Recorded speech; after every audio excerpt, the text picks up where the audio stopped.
Welcome to Midnight Mysteries. If you feel like listening to a horror story, you're in the right place.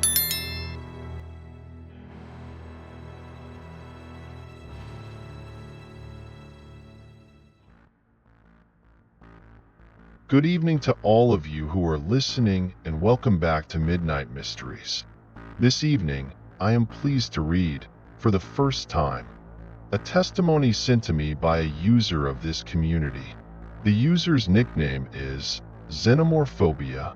I, who am about to tell you these events, know exactly what the place in question is.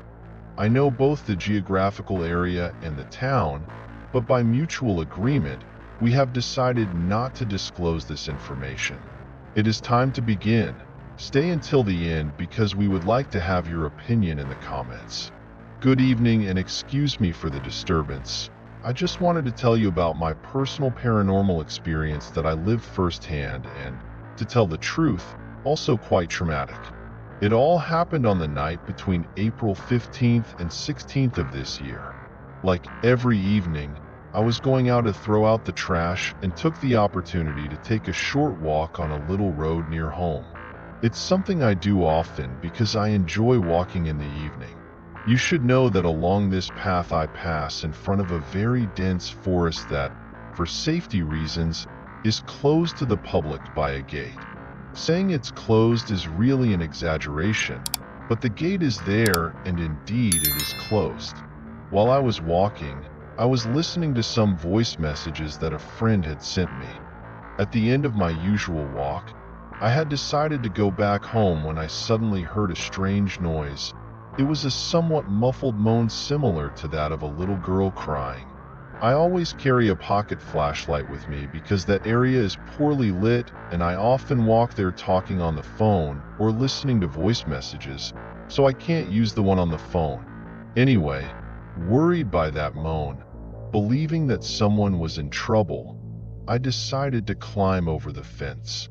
As I said before, it's not really that hard to get into that place. Once inside, I walked towards the adjacent path and meanwhile, I had that unpleasant feeling of being watched. Unfortunately, this is a feeling I always carry with me, especially when I'm out at night, because I hadn't mentioned this yet. I suffer from scopophobia, and when I'm alone at night, I feel watched. After about 10 minutes of walking, I came to another fence, but this one was topped with barbed wire. It seemed like a frankly too dangerous obstacle to climb. So I was about to turn back when I suddenly heard the sound of a bush, right near me, moving. I pointed the flashlight in that direction and saw a pale, thin figure, huddled and turned away from me in the light of my flashlight. I was petrified seeing that thing, and like a true fool, all I managed to do was throw a small stone that I had picked up right next to me at its back. After all, stupid me for going there at 10 p.m. That thing let out a scream of pain and I ran away, sprinting home as if I had seen the devil himself. You are probably thinking that this is just a story told like this, just to tell something, but I guarantee you there is more to it. The place where I went that evening, that small forest, was on private property, and my parents have always advised me against entering it because near the place is an abandoned structure that once was a mental hospital.